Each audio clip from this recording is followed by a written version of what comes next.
North Carolina. Got towed for parking near a Love's. Gotta wait till morning to get the truck out. Another way to dig away at my money. Second time this week. I guess this one I'm kind of at fault for trying to stop and cook and eat something. But I'm noticing a pattern here. Minus the last situation, the scale ticket, every little dig is attacking multiple places. 1, my money. 2, my safety. And 3, my foundation. Right now, I'm waiting to get a room.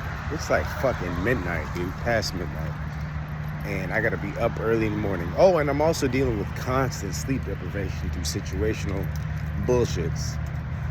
But on top of the whole safety thing, and the truck breaking down continuously, and just random situations that can seem accidental, just like my brake hose was cut years ago, many years ago.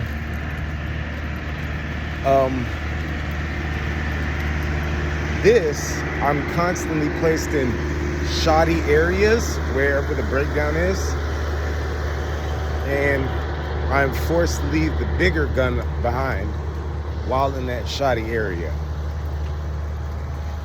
Now, when I got out the truck, the fucking cops saw me pull out there's a certain thing that holds guns for the regular size guns, and the cop knew what it was, and he ain't said a goddamn thing. And then shortly after, he told me that they're towing another trucker, and that trucker shot at the tow truck guy.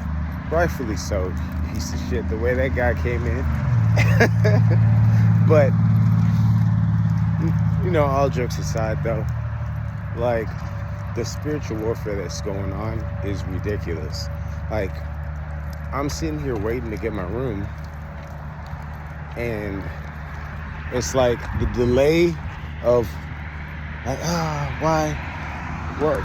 We're taking our time, and we know you're in the middle of nowhere, and I'm like, come on, man. And I've had to sleep in freezing cold. I've slept in 8 degrees weather, 2-3 weeks ago, and inside the truck that was broken down. Truck breaks down in a random ass area up north where they don't like niggas, and now down south where niggas don't like niggas. Well, I mean, I'm getting more good reception. Only had one recent one while I'm waiting by the motel, and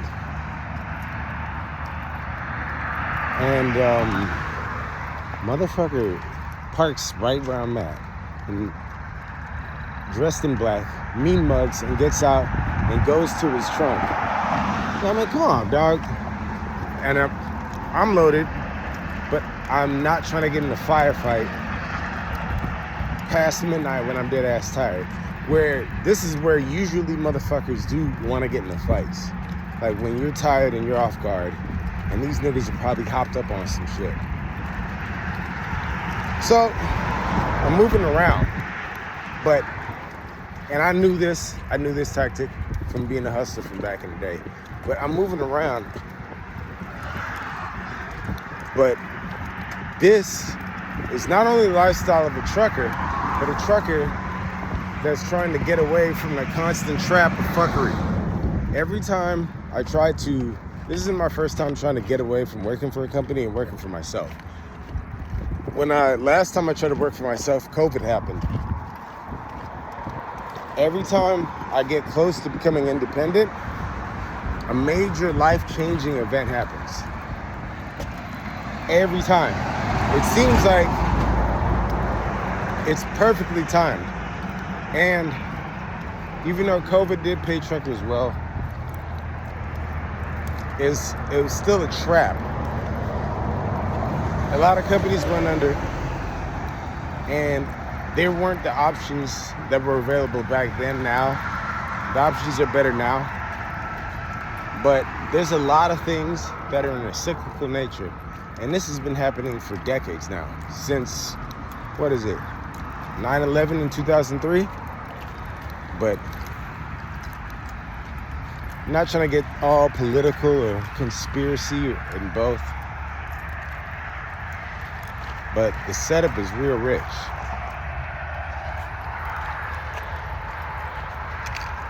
I mean, let a nigga just try to have peace. Let a nigga just try to keep his money. Like, I work extra hard for, it's like, I earn a certain amount, then they take it away. I'm supposed to get a certain amount, I don't get credit for it. I get close to something, they move the goal line. They push it back. It's like, yo,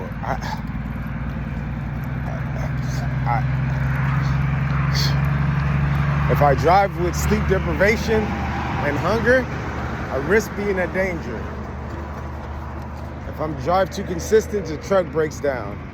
And it breaks down in a manner that if God wasn't covering me, would have not only killed me, but would have killed the other people. And no one would have blamed, but I wouldn't have been around it, even be able to take the blame. Because that's how bad it was. And the breakdown that was before that, and all these things are hindering my money, by the way. There was 5 breakdowns in about 2 weeks. The breakdown before that, that bitch,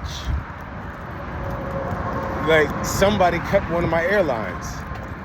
So it's like, and one of the mechanics, which was listening to me talk to a bunch of other truckers and brothers that I'm cool with from the company and other companies around. At first, they were like, this nigga paranoid. Oh, and they saw the big ass gun I have in my truck while they were repairing it. That nigga, one of them crazies, and he just paranoid. Nobody trying to do, they're saying it in a sideways talk insinuation. And then when I get back after the, 3rd or 4th magical breakdown back to back in a row, and then finding out someone deliberately cut one of my air hoses, and then the way the truck breaks down after the fact, they're like, hey, like, who do you piss off? And he was actually kind of concerned. He's like, should I be concerned? And I told him, I'm like, dude, I'm driving all across the U.S. and this is happening to me. Who could have it out that bad? And how could you have the means as a singular person to do such a thing?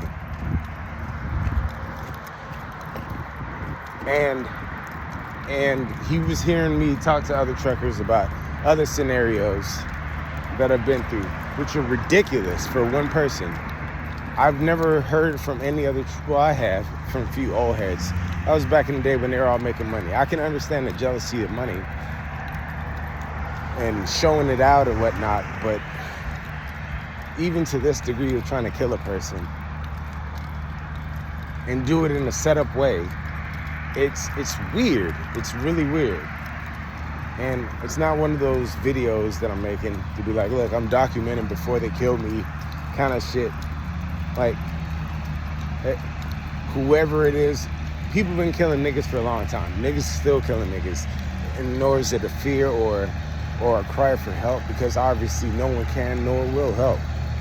But it's a more of an awareness situation. Like, well, I mean, God still kept me, but it's a more of an awareness situation of like,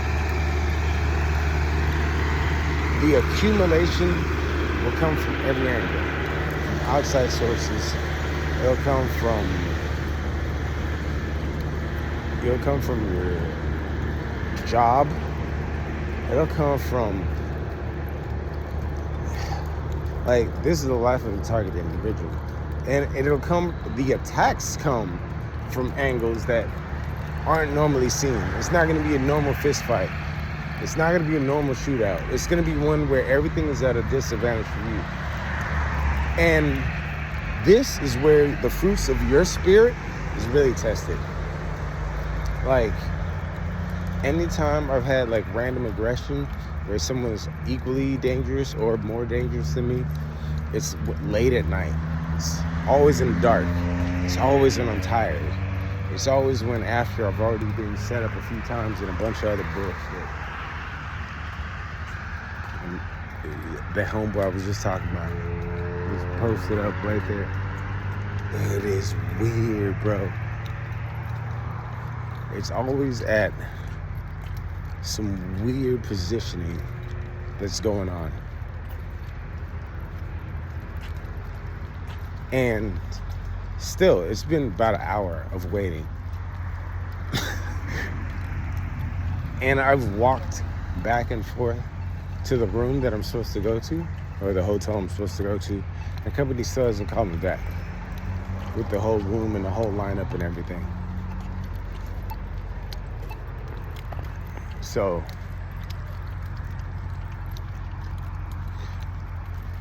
I don't know. And I wish it was a constitutional state. Not like I'm trying to be one of those guys that scare the public and walk around with a big ass rifle on my back. But if that's the thing, you're always going to be caught off handy. So it's always good to keep multiple handies on you. But it is ridiculous, though.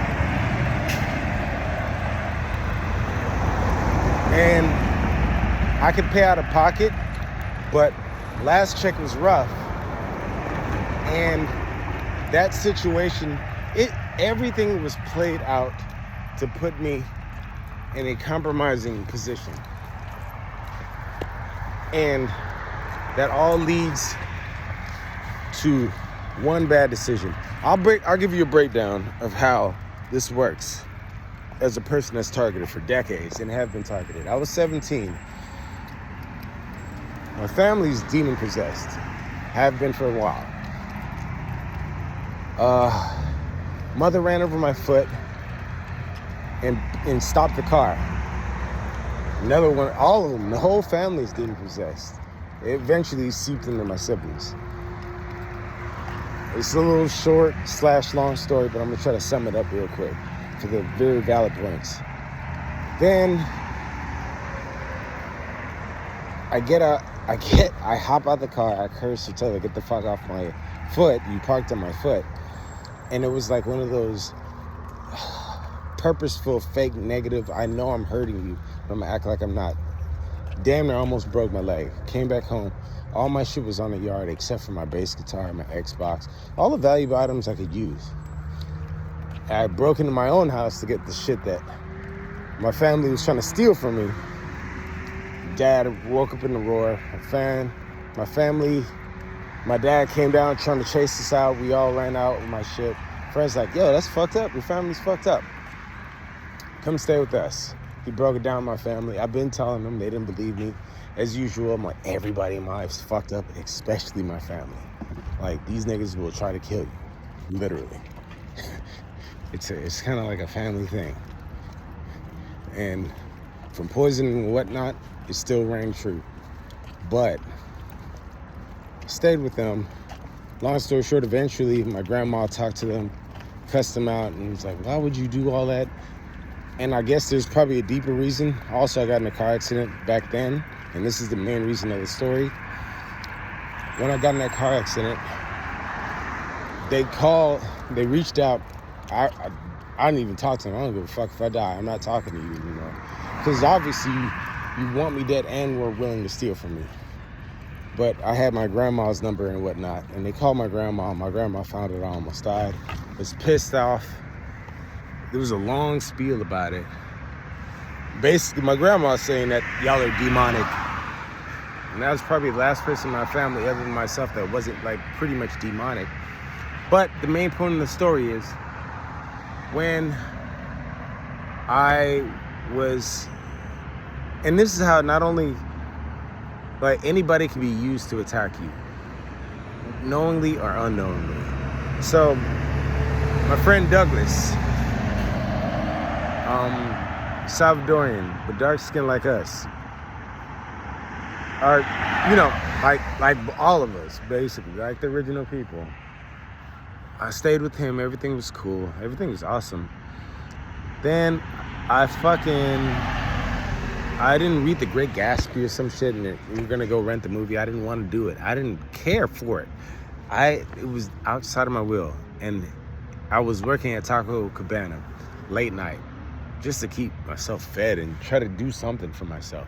Try to get a car, try to just constantly trying to survive and get away from people that are trying to hurt me in one way or another.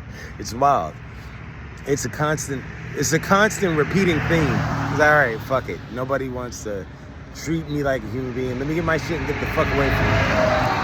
But except for friends, but you know, you still gotta do for yourself. And while I'm saving up, I got in the car. I'm like, I ain't read the shit. I'll figure it out. I'll wing it or whatnot, or I'll cheat or some shit. She's like, oh, let's go get it. Get the movie or rent it. And I'm like, no, I don't want it. Still, she was persistent. This is my homeboy's sister, older sister. She's driving. My homeboy decided not to come that day. Luckily. And when we were getting close to the place, a drunk and high and white lady that was pretty much damn near cracked out. I don't know what drugs she was on, but in the F-350 sped and smashed and damn near totaled the car. I broke the windshield with my neck. And something spiritual happened in that car. I'm gonna leave that out for the believers and non-believers. But all the things that were meant to kill me that day, which damn near should have, were out of my decision and out of my control. And it usually a lot of things that in my life, which I've had many moments of trying to kill me, were all out of my decision and out of my control. It's like I'm constantly being positioned and targeted. And you can predict it. And it's like, then you start seeing that people aren't really conscious of their thoughts. Even though you'd be like, oh, that person's wicked. But there's a long storyline and it has nothing to do with that person particularly. It's for this singular moment of them doing this one evil act or one combination of evil acts. Like people are combined and go through a long storyline leading up to one point. And then after that point, the life just declines and drops off. And this is also for the good, but I obviously can't see it because I'm always under attack. Like all I see is like a flurry of attacks nonstop, one way or another. This is like I'm telling you, sleep deprivation, money funny situation. Like I'm always being displaced. It doesn't matter what financial situation I'm at. I'm always being displaced. Things that should be easy, smooth, and cool. I should be making easily over 100,000 just based off of my career. But that is not the case. Like, and it's the weirdest part to me about being a targeted individual is it's like everyone's in on it, or it feels that way, because I could be like explaining it, and it's like everyone's in on it, but it's like, oh, that's normal. Yeah, none of this shit is normal. None of like, including the accident. And then, also, the only reason my family got cool back with me with the accident is to get the money, take control of the money from the accident, and fuck me over and barely give me less to nothing. Like, to their grave, they're gonna be thieves. And it's like to kill, steal, and destroy. So it's not only in family, it's not only in jobs that are, it's fucking everywhere. You have these three components. And if you can look for where there's gonna be theft, there's potentially gonna be murder, and there's gonna be destruction, and if you're aware of it, and especially if you grew up in a ghetto and you've been paying attention, you can easily identify beforehand. And that's why while I'm waiting for my room that I walk to, and I see someone that looks all suspicious, and I've seen people get shot, killed, and just random shit, because I grew up in the hood, I knew it was like, let me move around. Even though I have a gun that's ready for quick draw, I don't want to bleed out next to a nigga that is demon possessed, and his only reason for still existing is like getting a soul that's on a upswing. Like, it's technical. It's real technical. And the devil has his hands in many high places that are unseen. But this video is already almost 20 minutes. And I burned enough time, and I'm gonna call these people back again and see what the fuck's going on. And they're probably gonna give me the same excuse of, oh well, we're busy and it's really hard to get a room and whatnot. But this is the life. This is the life, and it's always darkest before dawn, or whatever that saying is. Yeah, God knows your value. Till next time.